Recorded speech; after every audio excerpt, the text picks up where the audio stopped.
त्वमेव विद्याद्रविणं त्वमेव सर्वं मम देव. Lord, thou art our affectionate mother and the loving father. Thou art our friend and our companion. Thou art our wealth and our wisdom.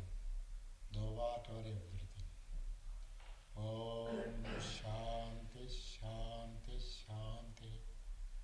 Peace, peace, peace be unto us and to all living beings.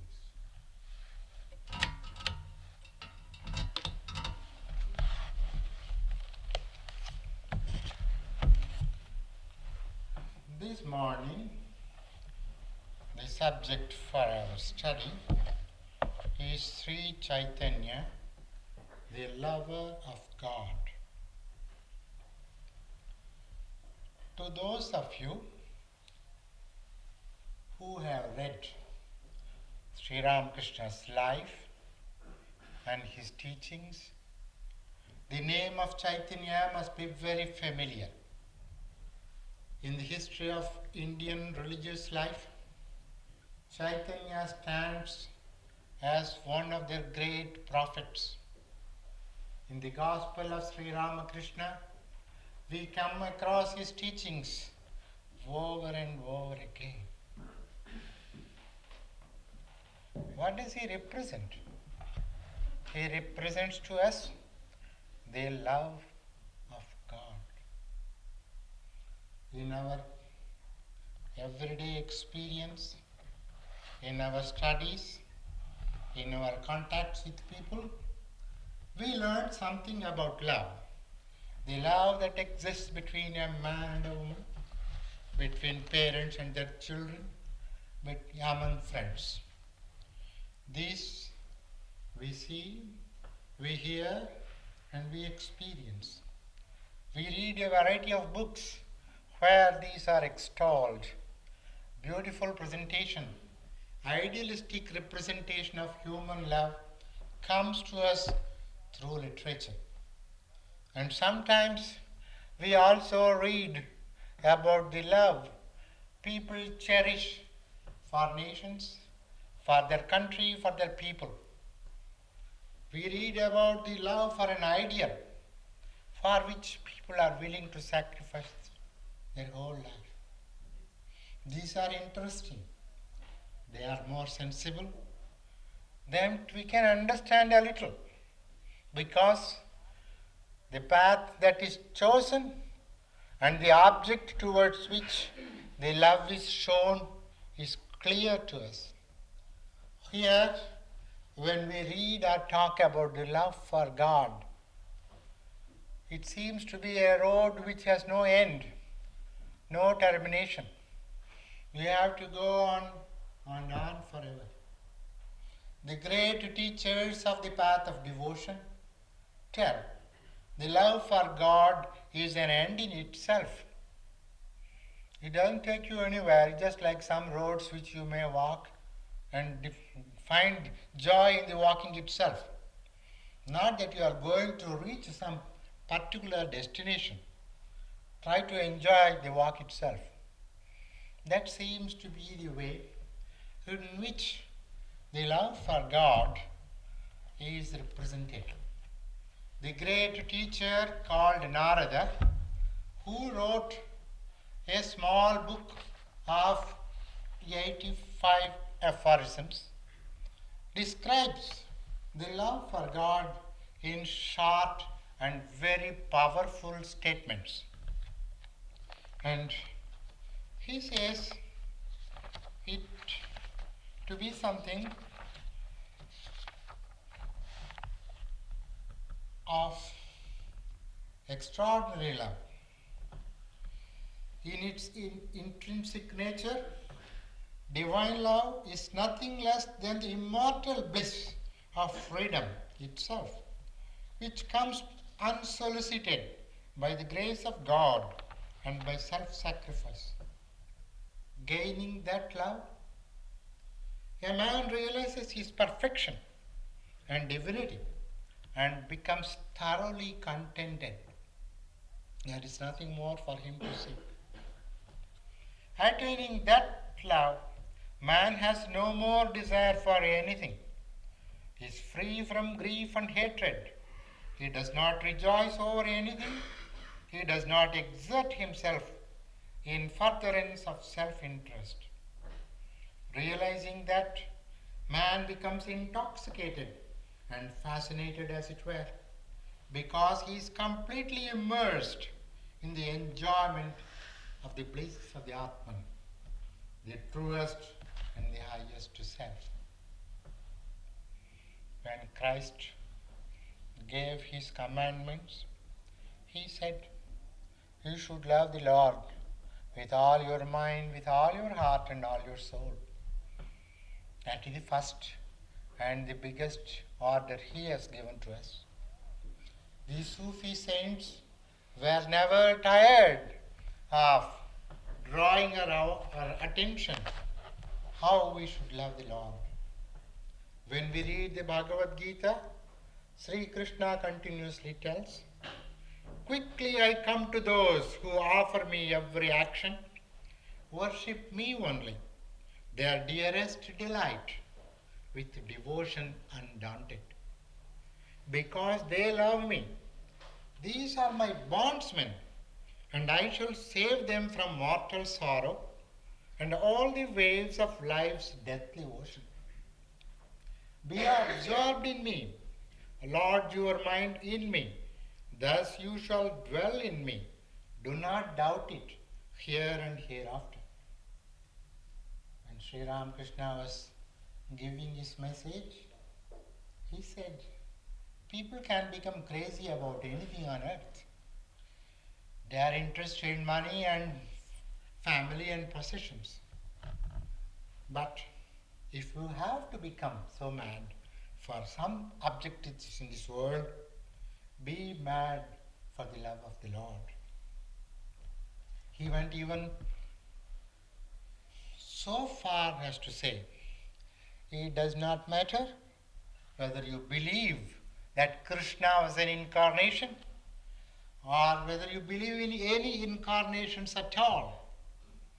You may not think of God in a personal form, but please remember, the most important thing is intense love for God. How strange. People throughout the world for centuries have been asking us to love something which we do not see, which is so hard to understand. When we think about religion, we come across the same question. How difficult it is to follow. It is not a presentation of a set of abstract ideas that can inspire, but we want something concrete, some real object, some thought which can give us clear representation. Consequently, we always get inspiration by reading the lives and teachings of great saints and sages. If Christianity is powerful, its power lies to a very great extent, and perhaps only in that, namely the great souls it has produced. A religion will remain always powerful as long as it can transform the lives of people and change their outlook and show to us the highest ideal by living to which a man is remembered and worshipped. Chaitanya comes to us as one of those. A very interesting character, something very fascinating as a life by itself. His life which was not really hungering or desiring for God. It all comes to him suddenly. A sudden awakening and a very quick ascent. He was not searching for God, but he was searching for name and fame. He was a great scholar, a brilliant intellect, and he just throws away all the books, and he does not give sermons, but he just gives you a few words and just repeats the name of the Lord. And he says, this is enough. One fellow who was so much interested in the enjoyments of the world has overnight become a beggar, clothed in rags and shouting the Lord's name. This Sri Chaitanya was born in the year 1486, perhaps about 200 years later than Saint Francis. Both of them were real lovers of God. They were suited to their times and to their country. Chaitanya was the 10th child of a big family, but unfortunately all his elder sisters died, 6 of them.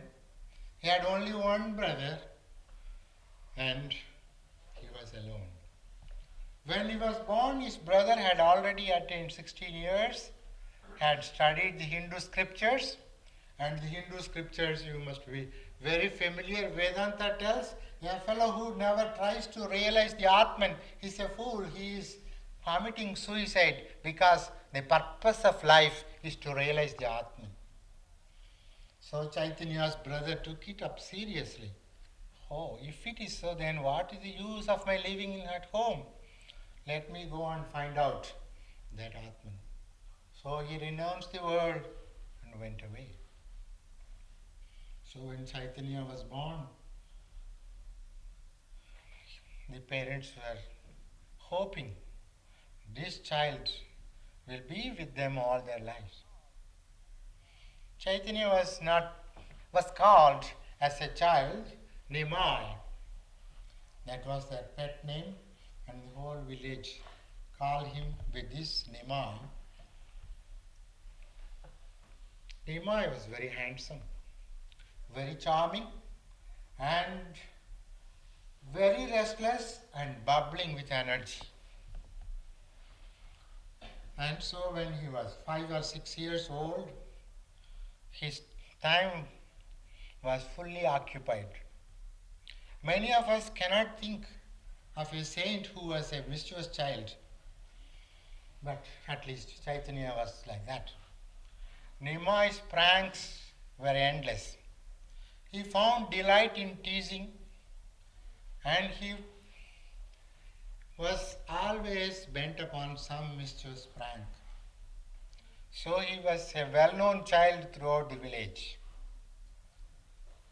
He used to go to the riverside and watch the people. And those pious people were the people whom he would like to torment. When they were busy reading their Bhagavata, he would slowly walk behind them and snatch their book. If some people were meditating with closed eyes, he would bring a handful of water and simply sprinkle on their face. Numerous such anecdotes are given. And the people were really tired of this child. But the parents wanted, let this child live and be with us. Then the friends of his parents said, why don't you send your child to the school? He is growing wild. He will be uncontrollable and he will become a nuisance to our society. The father had an excuse. Look here, I had a boy. I sent him to school. See what has happened? He has left the home. I don't want to lose this second son, and he is the only son I have now. But the people went on persuading, and this boy's mischief increased. So finally he thought, perhaps let me try this experiment. So Nimai goes to school somewhat later than other boys. In the school, he found a new field of action. He became interested in the studies. At that time, that village, Nadia, was famous for its teaching of a philosophy called Nyaya. People became well conversant with Sanskrit grammar, which is a very difficult subject, logic and this Nyaya philosophy. And with a great intellectual curiosity, and as a one who delighted in arguments, Nimai found a very interesting place, the school. But he did not forget his mischievous nature. We are told in the school there was a teacher who could not love Nimai because he was a precocious child and he was always putting difficult questions. And so there was some difficulty. And the biographers tell Nimai also did not like him. And so he went to the pet shop perhaps and got a puppy, brought it home and gave it the name of his teacher Gangadas. So he would take this dog out and show it to his friends and say, "Hello Gangadas, behave properly. Is that the way to bark? How bad you are." And so the boys had a lot of fun at the expense of the teacher. But as far as the studies were concerned, they were never neglected. And by the time he was 14 or 15, Nimai had studied quite well, had mastered his subject. During that period in India, there were schools and colleges all run by one single person. The man taught his students, and when students had completed their studies, he gave them the certificate. They could go out and start their own schools. Nimai became the qualified Pandit who could run his own school. He was brilliant. He was thorough with his studies. And so, when Nimai started his school, students came from far and near. He was a very handsome looking young man, equipped with brilliant intellect and great scholarship. So he became wealthy. He got a nice wife. In this world, there are people who, even if they have only one of these, pride comes. But Nimai had many of them. He had wealth, he had position, he had respect, he had students, and he became naturally proud. He was not too much interested in God or religion, but he was not an immoral person. He did what was expected of him, but never got seriously interested in the devotional life. That time, this village had a visitor by the name of Ishwar Puri. Ishwar Puri was a great saint who used to get into trances when he discoursed on the great religious literature. And people used to gather around him, and our Nimai Pandit used to wonder, why are they going to him? He is not a scholar like me. I know better than him. I have studied far greater subjects, many more I know. So when people were going and attending to Ishwar Puri's lectures, out of curiosity he went there and sat in a corner and watched. Not to follow, not to learn, but only to find out how many mistakes Ishwar Puri made in quoting Sanskrit words, how many times he made grammatical mistakes. And so he used to get up. You see, it often happens. Sometimes some people get up and begin to argue with the teacher. So he used to get up and then question Ishwar Puri, how he was making such a kind of statement, where he was wrong and so on. Naturally, it disturbed those people who gathered round and said, Nimai Pandit, if you don't want, you please walk out of this hall. Don't come and disturb us. Well, he went out. And he said, oh, after all, what does Ishwar Puri know? He doesn't know much. I know better than him. But why do people go to Ishwar Puri but not come to me? He couldn't understand. But also he could not understand how Ishwar Puri could be so sweet and soft. Although he tried to annoy him by questions, there was never a sign of annoyance on the face of Ishwar Puri. This was a riddle Nimai Pandit could not solve with all his brilliance of intellect and all his scholarship. Years rolled on. He had need of something more. Fame. Wealth was there, and all these things he should be topped by that great renown. So he went out.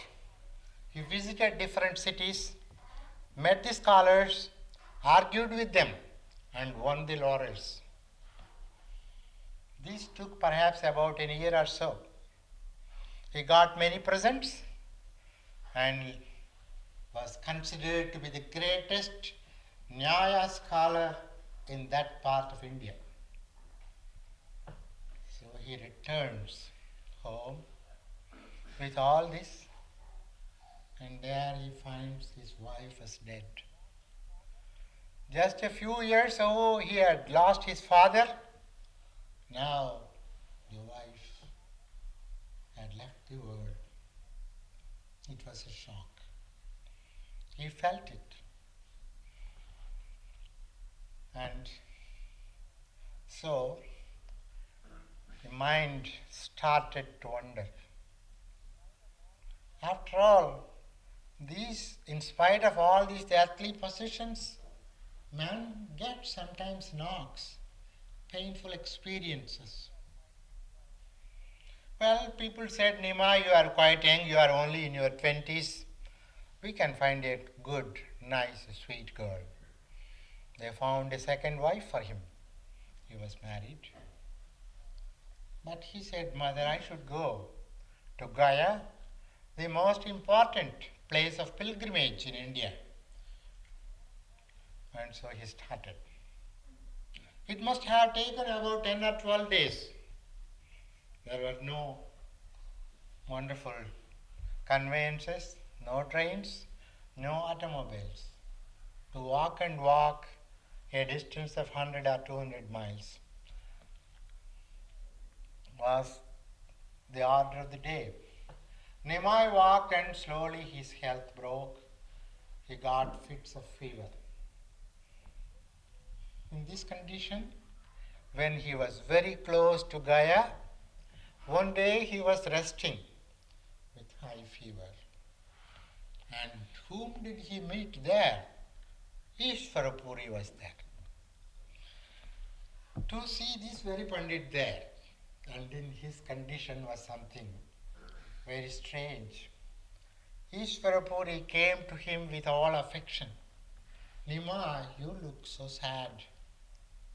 You know, the Lord alone is our best friend. I shall give you the name of the Lord. Repeat it. Your grief will go. Your suffering will disappear. So Ishwar Puri taught him the name of the Lord, Krishna. Chaitanya or Nimai Pandit repeated this name and walked on to the temple. When he went inside the temple, Gaya temple is very small, not even as big as the hall where we are all sitting now. A small place but is always crowded. Pilgrims come from all over India, and there Nimai goes in and then falls down. He was unconscious. People were disturbed. The friends who had followed Nimai did not know what had happened to him. So slowly they carried him out of the temple. sprinkled water on his face, and brought him to consciousness. Nimai opens his eyes and says, "Oh Krishna, where are you? You have just met me. You consoled me. You filled my heart with bliss and joy. Now I don't see you at all." Friends, have you seen him? In this manner he went on talking. Friends were not devotees of God. They were students of logic and Nyaya philosophy. And they could not understand what had happened suddenly to their Pandit. He was crying and calling for Krishna. They thought the fever must have produced delirium, and this delirium must have completely deranged his thinking. They wanted to bring him back to this world. They shook him and said, "Nimai, look here. This is Gaya. You have come here to visit the temple. Now we shall go home." But Nimai said, "No, I don't want to go home. Where is my home? I shall go and find my Krishna who is in Vrindavan. Friends, I have lost everything. There is nothing in this world which I know or which I want. I must go back to my Lord Krishna." They tried their best, but Nimai Pandit had completely become different. So, with great effort, they took him back home. Sachin, his mother finds her son something different. He won't talk with people, he would not greet his wife, he had no interest in anything. He just sits there and cries, "Oh Krishna, where are you?" She immediately called for doctors and started treatment. Suddenly he would get up and walk and calling, "Oh Krishna, where are you hiding?" So finally, as they used to do in former times where there were no psychiatric hospitals, tied him to pillars and put him in a room. And the whole village was wondering and were very sorry for the fate of Sachi. She lost one son who had gone away, and the second son has become crazy. So one day she called on her friend and said, "Please go and find out what has happened to my son." So this friend went into the room where Nimai was and said, "Nimai, look here. What is the matter with you? Don't you see your school is being neglected? See what you have done to your mother. Why do you behave like a madman?" Then Nimai started. "Srinivas, do you know what happened? I went to the temple of Gaya, and there suddenly I see Krishna standing in front of me. He came. He actually was in my presence, and he blessed me. And I cannot describe to you what a joy that filled my heart." Saying these words, Nimai lost consciousness. And he again came back. And then this friend said, "Look here, Krishna's all right. I do understand. You are now filled with intense love for God. But my friend, look here. You are a teacher. Look at the students. They are all waiting for the classes. Already so many months have elapsed. You are neglecting your duty. Your mother is crying. Come on, start your school." "All right, I shall go." He started the school. But after a few lessons, his mind would suddenly go into the description of love for God. He will begin to describe the nature of the Lord, how this world has come into existence, the sweet relationship that should exist between man and God. The boys would look at each other. Say, "Look, what has happened to our teacher? He has not read any one single aphorism from the grammar book. We have already lost so many lessons. We are not interested in hearing about God and man." So One day they could not tolerate. Then said, Sir, please do not forget this fact. The year is coming to a close. The examinations are not far off. We are still in the beginning of the text. He started again, but he couldn't proceed. So one day he called the boys and said, My dear young men, I am no more a teacher for you. I cannot teach. I have lost all interest. I can only teach the love for God.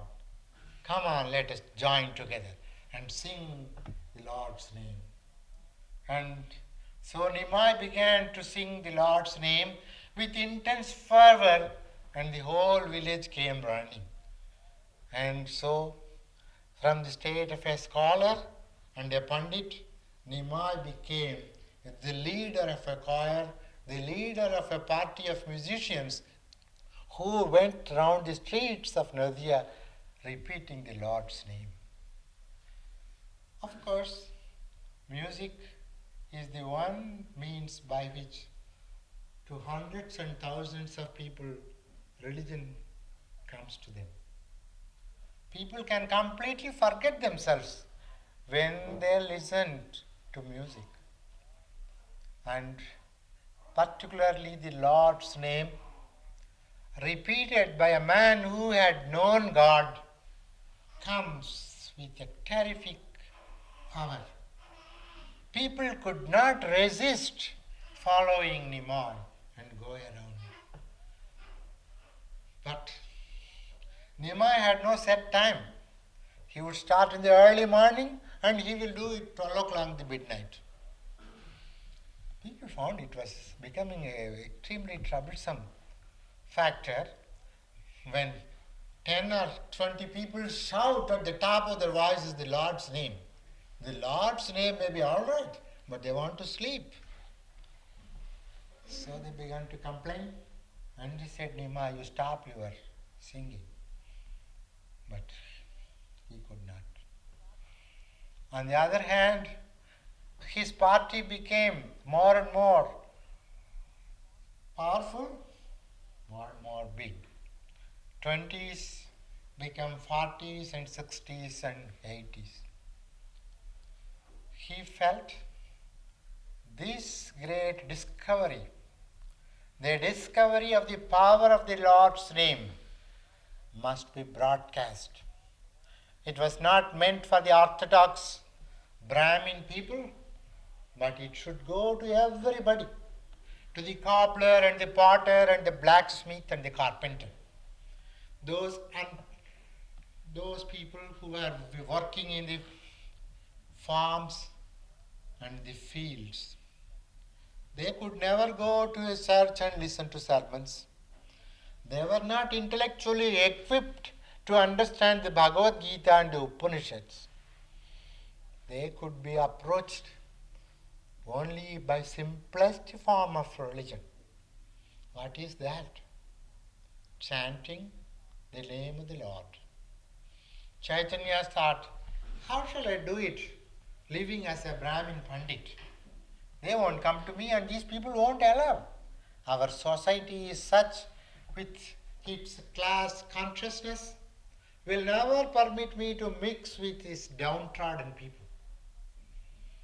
I have belonged to this world. The entire world belongs to the Lord, and I belong to Him and to His world. So he said to his mother, let me go. Let me renounce. I do not want to be a Brahmin anymore. I want to be some ordinary fellow who will mix with everybody, who will take food from any hand without any class or caste consciousness.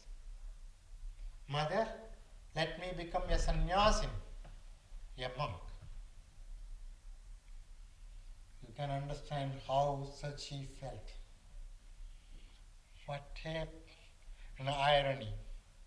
I thought this boy will be with me, but now he comes and tells he wants to renounce the world. She tried to persuade him, coax him, draw his attention to her condition. But Nimai said, Mother, you are dear to me. I shall never neglect you. But there is a greater call. I have to go. Whenever you want, I shall come.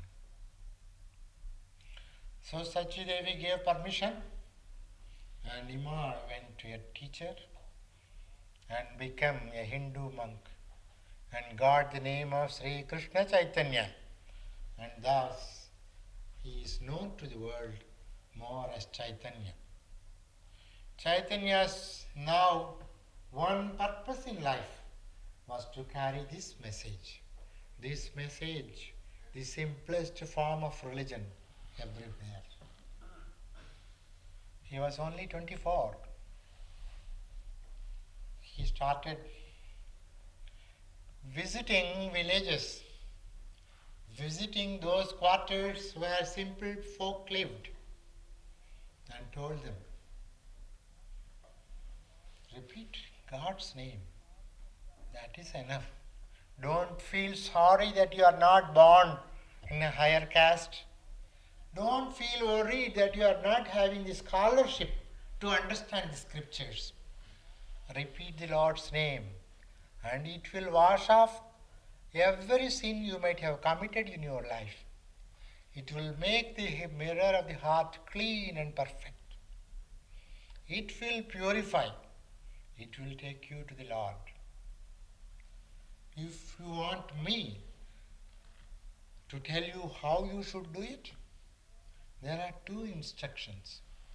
The greatest obstacle in your spiritual life is the self-consciousness.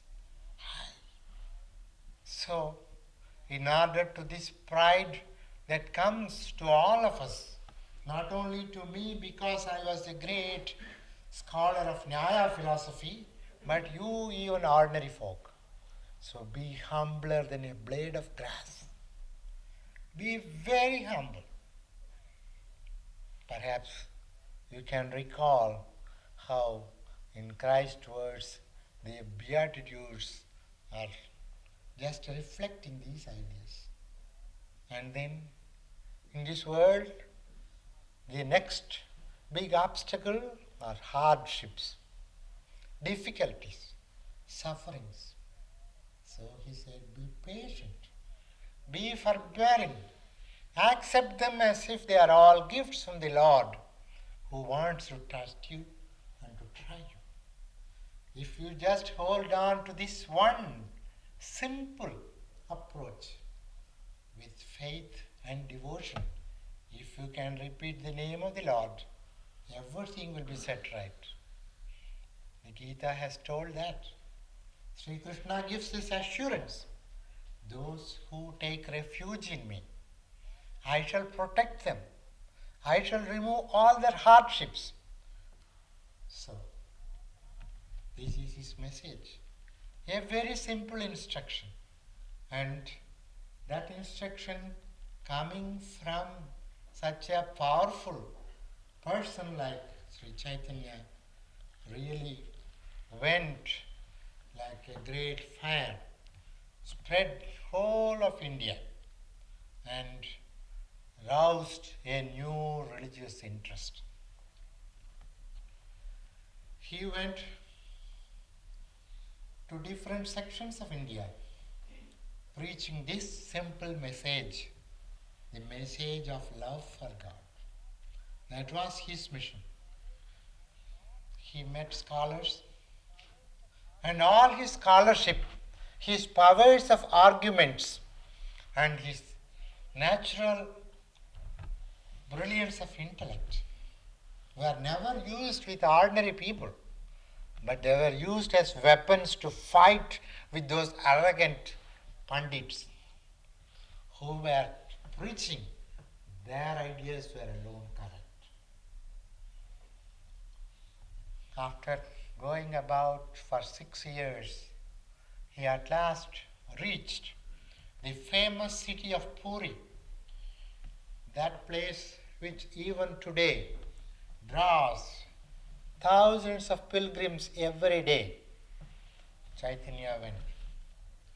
And the biographers give a very interesting way how it happened.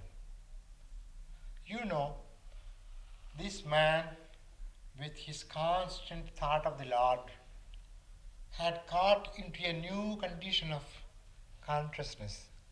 Actually, he was not living on earth at all.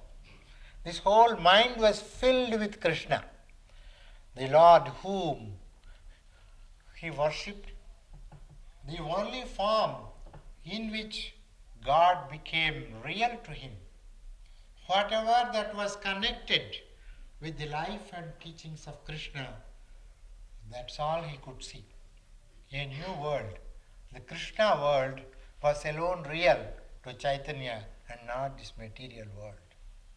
He goes to Puri and from a great distance he saw the temple steeple. He left his friends. He walked fast. He ran and entered the temple. As soon as he entered the temple, he fell down, overcome with the divine ecstasy. The people of Puri never heard of him. They did not know who he was. But he was lying there at the doorway, unconscious. The priests got annoyed. Who is this creature that has come and lying down in the front of the temple, obstructing the path? Some kicked him, some pushed him. But he was unconscious. Just at that time, a great scholar, a court pandit, was visiting the temple. He saw this handsome young man lying at the floor, and people were abusing him. And he thought, this man must be somebody great. So he called his followers, lifted Chaitanya and took him to his house, put him on a nice bed, brought him back to consciousness. In the meanwhile, Chaitanya's followers came to the temple, heard what had happened, and they all went in a big party to this Sarvabhaumati Pandit, court Pandit. And they told him, sir, he is our teacher. Well, what does he teach? He teaches devotion. He teaches devotion. Does he teach Vedanta? Does he teach the Upanishads? Does he talk about the Atman and Brahman? No, sir. He teaches us how to repeat the Lord's name. Sarvabhauma was not impressed because he was a Vedanta follower, the follower of the impersonal approach. So, when Chaitanya came back to consciousness, Chaitanya and Sarvabhauma began to talk. And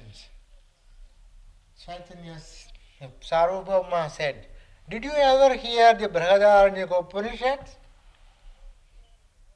Chaitanya said, perhaps I might have heard. Shall I explain to you? Yes, please, go on. And so Sarvabhauma began to teach Vedanta.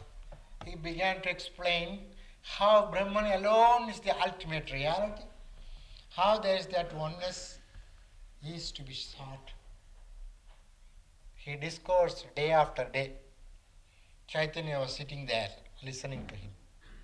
He never questioned, never had any doubts, never showed any annoyance, but simply sat. You know, in a school, if he finds the students all sitting without putting any questions, the teacher becomes suspicious. Are the boys listening to me or just sitting there to see my face and waiting for the bell to ring? And so after 10 days, Sarvabhauma said, Chaitanya, you are not asking me any questions. Is it all right? Did you understand what I said? Chaitanya said, yes, you know, but your way of talking and your interpretation of Vedanta seems to be somewhat incomplete. I fear you are putting your own interpretations. That is not what Brahma Sutras or the Vedanta teach. Sarvabhauma said, is it so?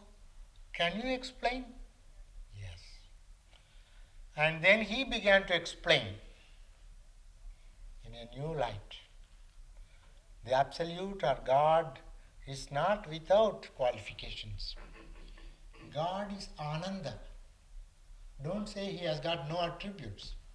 He is reality. He is knowledge. He is bliss. He is love. Your own scriptures talk about it. Don't forget that. These words coming from Chaitanya went straight into the heart of Sarvabhauma. All these years he was a dry scholar of metaphysics. Now Chaitanya opened his heart. He began to feel the flood of devotion coming to him.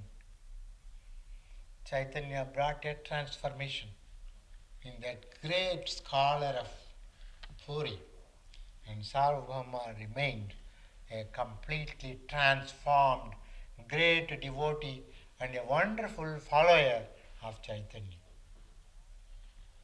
Chaitanya lived there about 18 years. Or during this period, during the daytime, people would come to him and listen to his words. There will be somebody who would explain the scripture called the Bhagavata, where devotion is preached from beginning to end.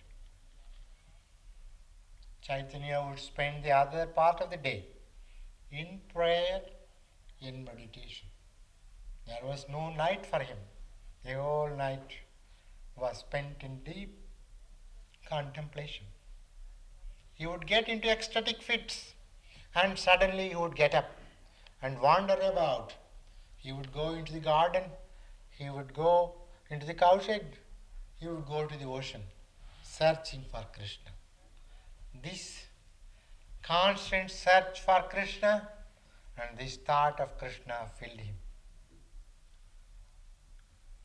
During this period, he was becoming thinner and thinner, with extreme negligence of his bodily health, but in the constant ecstatic bliss, the love of the Lord.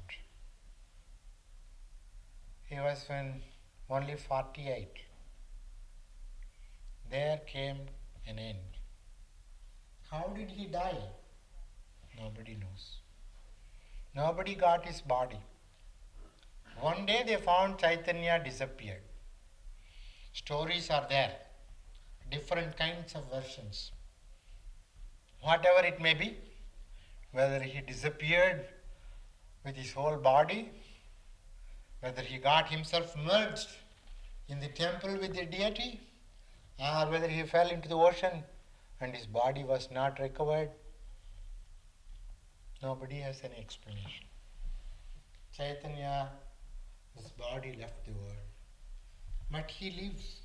He lives in the hearts of millions of people to whom he was the savior, to whom he was the prophet, to whom he had brought religion close to their doors.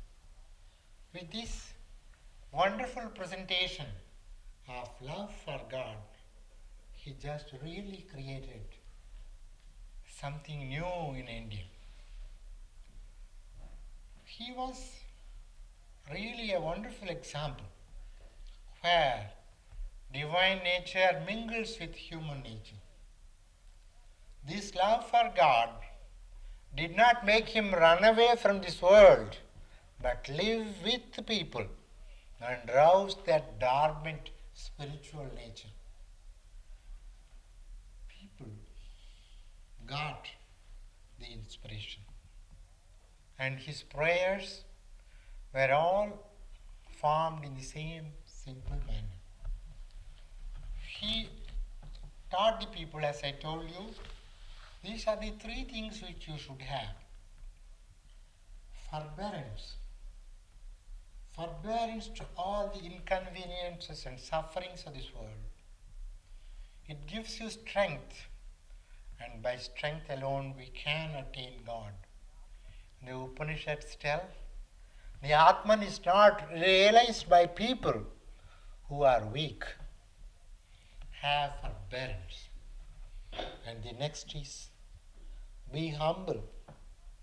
Don't allow your pride come and stand as an obstacle.